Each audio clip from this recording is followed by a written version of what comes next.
You're listening to an Airwave Media Podcast. Hello, Saver. Whether you're saving for that trip to the tropics or saving for an emergency, now is the time to take advantage of Wells Fargo's savings options. Wells Fargo offers savings accounts that can help you save towards your goals. So, what are you saving for? Visit a Wells Fargo branch or wellsfargo.com/save to open a savings account today. Wells Fargo Bank, N.A., member FDIC. My name is Greg Jackson. I'm a PhD-holding historian, a professor, and the creator of History That Doesn't Suck, a podcast that makes legit, seriously researched American history come to life through entertaining stories. Join me for a chronological telling of the United States story, from the Revolution to fractious Civil War, tenacious inventors, brave reformers, and more.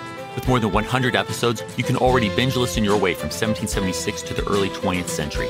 Listen to History That Doesn't Suck on Spotify. Hello, everyone. If you listen to several podcasts, I bet you've heard about surveys, and you're about to hear about another one. It would be a big help for the podcast if you could head over to surveymonkey.com/r/airwave, or just click the link in the episode show notes. There's a set of questions about who you are, how you listen, what you like about the podcast, which is hopefully almost everything. It shouldn't take you longer than about 10 minutes. This is important for the show as we try to attract advertisers. It is also going to hopefully help me make choices about the podcast structure or content in the future.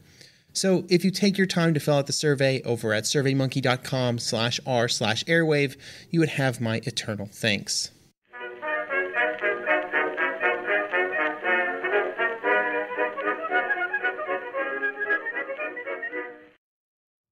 Hello, everyone, and welcome to History of the Second World War Member Episode Preview, German-Soviet Relations. This is the third of what will be 7 member episodes that will be released here on the main podcast feed for your listening pleasure. It is also the third in a series of episodes that focuses on the diplomatic communications between the various governments of Europe before the start of the Second World War. This episode exists because of all of the amazing people who have decided to support the podcast by becoming members over the years.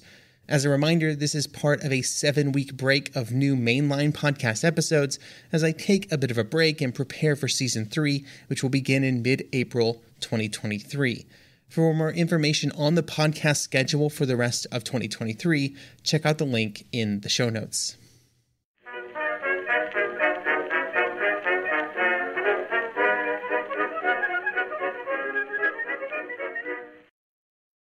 Hello, everyone, and welcome to History of the Second World War, Members Episode 25, Documents on Nazi-Soviet Relations. This continues our investigation into primary source documents on various different topics from before the Second World War. This episode, our documents come to us courtesy of Raymond James Sontag and James Stuart Beatty, who edited Nazi-Soviet Relations 1939-1941 documents from the archives of the German Foreign Office. The book collects documents from April 1939 until the German invasion of the Soviet Union in June 1941. We are going to focus on just the events between April 1939 and the signing of the Non-Aggression Pact between Germany and the Soviet Union, better known as the Molotov-Ribbentrop Pact. One of the things I found interesting about the documents featured in this book is that they started off with the somewhat bland topic of economic agreements that had been made between the Škoda works in Czechoslovakia and the Soviet Union. Škoda had been a major supplier of some hard-to-get items like armor plate and other metallurgical items before the war, exporting their products to many nations, including the Soviet Union. Here is State Secretary in the German Foreign Office, Wiesacker, on April 17, 1939. Quote, "The Russian ambassador visited me today for the first time since he took up his post here, for a conversation on practical matters. He dealt at length on a subject that he said was of particular interest to him, namely the fulfillment of certain contracts for war material by the Škoda works. Although the items involved are manifestly rather insignificant, the ambassador regarded the fulfillment of the contracts as a test to determine whether, in accordance with the recent statement made by Director Riehl, the head of the Commercial Policy Division in the German Foreign Office, to him, that we were really willing to cultivate and expand our economic relations with Russia. The matter of these supply contracts is looked into elsewhere, end quote. This topic would then prove to be a gateway into other conversations as discussed in this Foreign Office memorandum on May 5th, 1939. Quote, "This afternoon, I asked the Soviet charge, Counselor of Embassy Askatov, to come to see me and informed him that we had agreed, as requested by his ambassador on April 17th, to carry out the Soviet supply contracts with the Skoda works. Appropriate instructions had already been given. I asked him to inform his government of this. Counselor of Embassy Askatov was visibly gratified at this declaration and stressed the fact that for the Soviet government, the material side of the question was not of as great importance as the question of principle. He inquired whether we would not soon resume the negotiations which had broken off in February. To this I replied that I could not yet give him any answer to that, as the examination of the numerous problems which the last Russian answer had raised had not yet completed." End quote.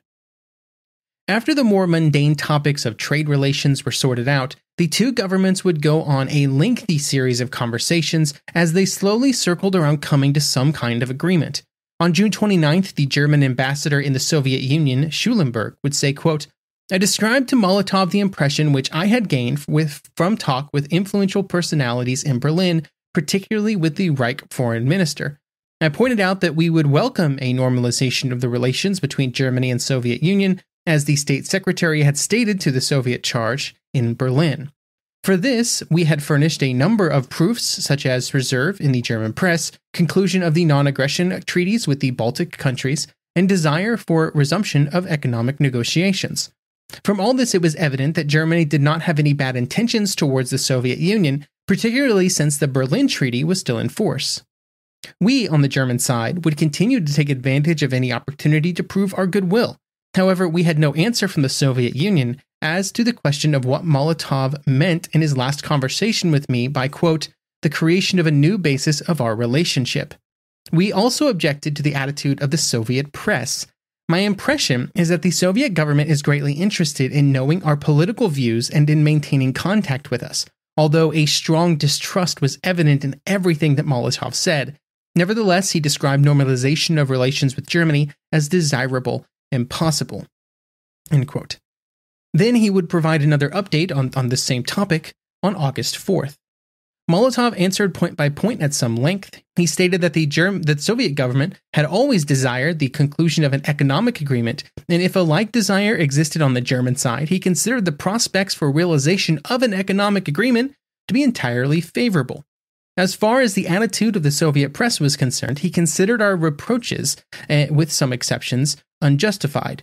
But he took the stand that the press of both countries must desist from anything that might tend to exacerbate their relations. He considered the gradual resumption of cultural relations necessary and expedient, and believed that a gratifying start had already been made towards improvement. Going on to the question of political relations, Molotov declared that the Soviet government also desired normalization and improvement of mutual relations. It was not its fault that relations had so deteriorated. The reason for this he saw, firstly, in the conclusion of the Anti-Comintern Pact and in everything that had been done and said in this connection. To my objection that the Anti-Comintern Pact was not directed against the Soviet Union and had been designated by Molotov himself on May 31st as an alliance against the Western democracies, Molotov said that the Anti-Comintern Pact had nonetheless encouraged the aggressive attitude of Japan towards the Soviet Union. In the second place, Germany had supported Japan. And thirdly, the German government had repeatedly shown that it would not participate in any international conferences in which the Soviet Union participated. Molotov cited the meeting in Munich as an example. I answered Molotov in detail, stressing that it was not a matter of discussing the past, but of finding new ways. End quote. I like that quote brings up the Munich meeting. The lack of Soviet representation at Munich was a big deal for the Soviet Union. And it wasn't just Germany that didn't want them there. Britain and France also wanted the Soviet Union to stay away. And it was a serious sticking point for Soviet relations with these other nations after the Munich Agreement had been signed.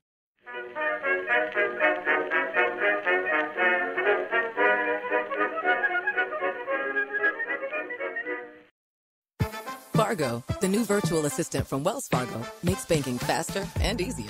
Like this. Fargo, what's my checking account routing number? And this. Fargo, turn off my debit card. And this. Fargo, what did I spend on groceries last month? And that's just the beginning. Do you, Fargo? You can in the Wells Fargo mobile app. Learn more at wellsfargo.com/getfargo. Terms and conditions apply. Your mobile carrier's availability and message and data rates may apply. Wells Fargo Bank, N.A., member FDIC. All you need is a few minutes to start your day off with something historic when you listen to the This Day in History podcast. Every day there's a new episode for you to listen and learn about what happened that day way back when. Today could be the day a famous mobster met their end, or the first milestone for humans in space. Who knows what history today holds? Find out when you listen and subscribe to This Day in History wherever you get your podcasts. That's This Day in History wherever you get your podcasts.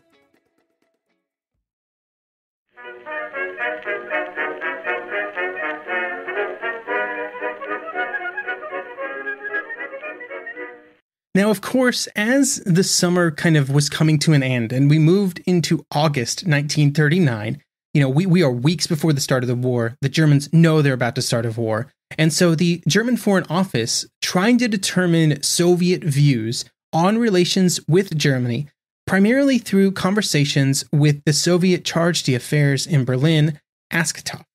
Here are some pieces of a Foreign Office memorandum from August 10th. Quote, "We had wished that Molotov would let us know his basic attitude in regard to the status of the Soviet interests in order to facilitate further conversations, and had believed that it was premature for us to discuss concrete problems so long as we did not know exactly the interests of the Soviets. A very immediate concern with the Polish invasion plan for later in August was the topic of Poland. Quote, but in any event, one question was still ripe, namely Poland. The Polish delusion of grandeur, shielded by England, drove Poland constantly to new provocations. We were still hoping that Poland would somehow come to reason so that a peaceful solution could be found.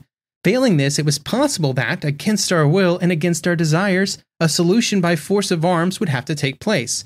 If, as we had now done on various occasions, we had declared ourselves willing to enter upon a large-scale adjustment of mutual interests with Moscow, it was important for us to know the position of the Soviet government on the question of Poland."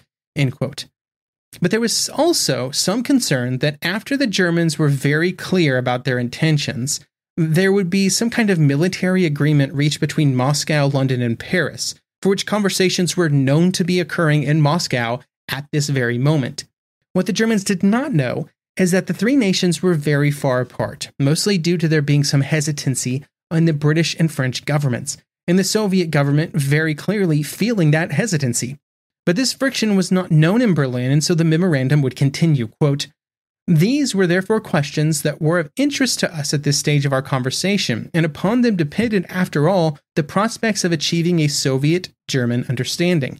In the first place, then, the attitude of the Soviet Union on the Polish question, and in the second place, the objectives that Moscow was pursuing in the military discussions with England and France." End quote. During this feeling out period, Askatov would often only discuss his own views. Quote, "Askatov was keenly interested, but naturally had no instructions of any kind from Moscow to discuss the subject of Poland or the subject of the negotiations in Moscow. In the course of the conversation, however, he quite extensively went into both subjects on his own accord. The negotiations with England had begun at a time when there had still been no sign of a disposition on the part of Germany to come to an understanding. The negotiations had been entered upon without much enthusiasm, but they had to conduct them because they had to protect themselves against the German threat and had to accept assistance wherever it was offered. To be sure, the situation had changed since the conversations with Germany had started." End quote. On August 14th, the push towards further negotiations got a large nudge on the German side, with a letter from Ribbentrop, the foreign minister, to the German ambassador in Moscow, which went through 6 different topics and outlined why Germany and the Soviet Union should enter into negotiations to come to some kind of agreement. The first point makes clear that the German government did not consider the differences in politics to be a roadblock. Quote, "The ideological contradictions between National Socialist Germany and the Soviet Union were in past years the sole reason why Germany and the USSR stood opposed to each other in 2 separate and hostile camps. The developments of the recent period seem to show that differing world outlooks do not prohibit a reasonable relationship between the 2 states, and the restoration of cooperation of a new and friendly type. The period of opposition in foreign policy can be brought to an end once and for all, and the way lies open for a new sort of future for both countries." End quote. I then like point 2 because while it presents the argument differently, to me, it reads like the German government is clearly trying to convey that the two nations can come to an agreement on how to carve up Eastern Europe. Quote, "There exist no real conflicts of interest between Germany and the USSR. The living spaces of Germany and the USSR touch each other, but in their natural requirements they do not conflict. Thus, there is lacking all cause of an aggressive attitude on the part of one country against the other. Germany has no aggressive intentions against the USSR. The Reich government is of the opinion that there is no question between the Baltic and the Black Seas which cannot be settled to the complete satisfaction of both countries. Among these are such questions as the Baltic Sea, the Baltic area, Poland, southeastern questions, etc. In such matters, political cooperation between the two countries can have only a beneficial effect. The same applies to German and Soviet economy, which can be expanded in any direction." End quote. I will skip points 3 and 4, which are mostly just empty words discussing German and Soviet relations. Then point 5 calls back to something that had been an important part of Soviet planning off and on since the revolution, which was the idea that the Western democracies were trying to pull the Soviet Union into a war with Germany or any other nation to try and weaken its power. This belief had waned during the late 1930s as the Soviet Union had made it a point to try and build up relations with other nations to combat the rising power of Germany. But the fear that those in London and Paris were just as interested in weakening the Soviet Union as they were in trying to fight Germany never went away. Quote, "The Reich government and the Soviet government must, judging from all experience, count it as certain that the capitalistic Western democracies are the unforgiving enemies of both National Socialist Germany and the USSR. They are today trying again, by the conclusion of a military alliance, to drive the USSR into a war against Germany. In 1914, this policy had disastrous results for Russia. It is the compelling interest of both countries to avoid for all future time the destruction of Germany and the USSR, which would profit only the Western democracies." End quote. Then point 6 is a direct call to action. Quote, "The crisis, which has been produced in the German-Polish relations by English policy, as well as English agitation for war and the attempts at an alliance which are bound up with all that policy, make a speedy clarification of German-Russian relations desirable. Otherwise, these matters, without any German initiative, might take a turn which would deprive both governments of the possibility of restoring German-Soviet friendship and possibility of clearing up jointly the territorial questions of Eastern Europe. The leadership in both countries should therefore not allow the situation to drift, but should take action at the proper time. It would be fatal if through mutual lack of knowledge of views and intentions, our people should be finally driven asunder." End quote. While the two governments were sort of feeling each other out on a lot of these questions, there was one small problem. Germany had an alliance with Japan, and at that very moment that these conversations were happening, the Red Army was in a lengthy struggle with the Japanese army at Nomonhan, which we recently covered on the podcast. The reaction of Japan to the discussions that were occurring at this stage was a topic that was discussed in June 1939 in this message from the German ambassador in Moscow to the Foreign Office in Berlin. Quote, "It is obvious that Japan would not like to see even the smallest agreement between us and the Soviet Union. The less our pressure becomes upon the western boundary of Russia, the stronger the might of the Soviet Union will make itself felt in Eastern Asia. The Italians really ought to welcome a German-Russian agreement. They themselves have always avoided clashing with Moscow, and the Reich would take a stronger stand towards France if Poland were kept in check by the Soviet Union, thus relieving our eastern boundary. If the Italians nonetheless are pretty reserved, the reason may be that they are not pleased to see the importance of the Reich within the Axis increase through an improvement in German-Soviet relations and the resulting automatic increase in our power." End quote. Then in August, a more direct conversation would happen between Molotov and the German ambassador in Moscow, which would be relayed to Berlin on August 15th. Again, this is about Japan. Quote, "In this connection, he was interested in the question of how the German government was disposed to the idea of concluding a non-aggression pact with the Soviet Union, and further, whether the German government was prepared to influence Japan for the purpose of improvement of Soviet-Japanese relations and settlement of border conflicts, and whether a possible joint guarantee of the Baltic states was contemplated by Germany." So we find the come to it at this point. Molotov and the Russians have finally stated what they want. The Germans have been very clear on what they want. And so things really started going after August 15th. German efforts to conclude some kind of agreement became far more urgent as the days slipped by in August, and the impending invasion of Poland grew closer.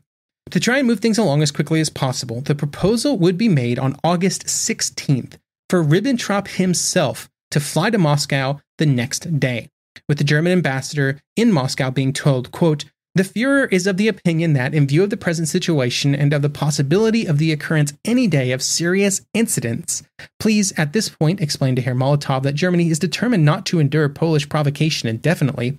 A basic and rapid clarification of German-Russian relations and the mutual adjustment of the pressing questions is desirable.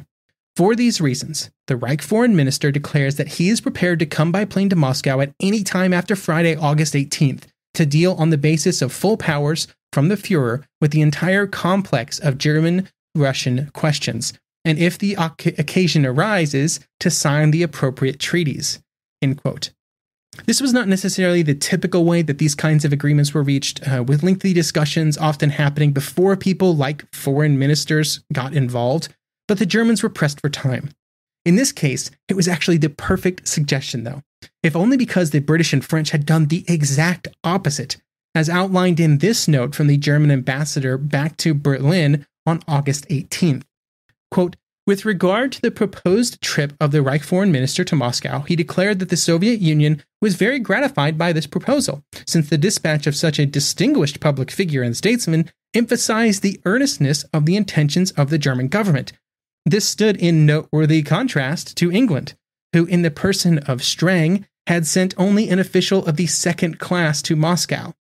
A journey by the Reich Foreign Minister, however, required thorough preparation. The Soviet government did not like the publicity that such a journey would cause.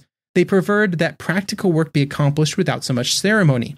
To my remark that it was precisely by the journey of the Reich Foreign Minister that the practical goal would be speedily reached, Molotov countered that the Soviet government nonetheless preferred the other way, in which the first step had already been taken. When this was received back in Berlin, it prompted a quick response, mostly because, again, the German government knew this thing had to get done very quickly. And so they would say, quote, "We were therefore now asking for an immediate reaction to the proposal made in the supplementary instruction regarding my immediate departure from Moscow. Please add in this connection that I would come with full powers from the Führer, authorizing me to settle fully and conclusively the total complex of problems." Obviously, the Soviets would eventually give in, and Ribbentrop would travel to Moscow, and things got going very quickly when that happened. On August 19th, the Soviets would give the German ambassador a draft copy of the Non-Aggression Pact, which the German government would agree to in principle on August 20th. Ribbentrop still wanted to go to Moscow as quickly as possible, and he would travel there on August 22nd, carrying with him this note to make it clear that he had the authority to agree with whatever was being discussed. Quote, "I hereby grant full power to negotiate in the name of the German Reich with authorized representation of the government of the Union of Soviet Socialist Republics regarding a non-aggression treaty, as well as all related questions, and if occasion arises to sign both the non-aggression treaty and other agreements resulting from the negotiations, with the proviso that this treaty and these agreements shall enter into force as soon as they are signed." End quote. That was a letter directly from Hitler to the Soviet government. The very next day, the conversations were had to the very finest of details, with Ribbentrop writing back to Berlin to get approval on some small pieces that needed to be altered in the draft. Ribbentrop would also send a notification that the secret piece of the treaty, the delineation of Eastern Europe, was also being discussed. The note would say, quote, "Please advise the Führer at once that the first 3-hour conference with Stalin and Molotov has just ended. At the discussion, which moreover proceeded affirmatively in our sense, it transpired that the decisive point for the final result is the demand of the Russians that we recognize the points of Lobau and Wundau as part of their sphere of influence. I would be grateful for confirmation before 8 o'clock German time that the Führer is in agreement. The signing of a secret protocol on the delimitation of mutual spheres of influence in the whole eastern area is contemplated, for which I declared myself ready in principle." End quote. The response from Hitler said simply, yes, agreed. The treaty would be signed that same day on August 23rd. I won't be reading out the full agreement here because it will be featured in an upcoming episode of the podcast, which should be released at roughly the same time as this, actually.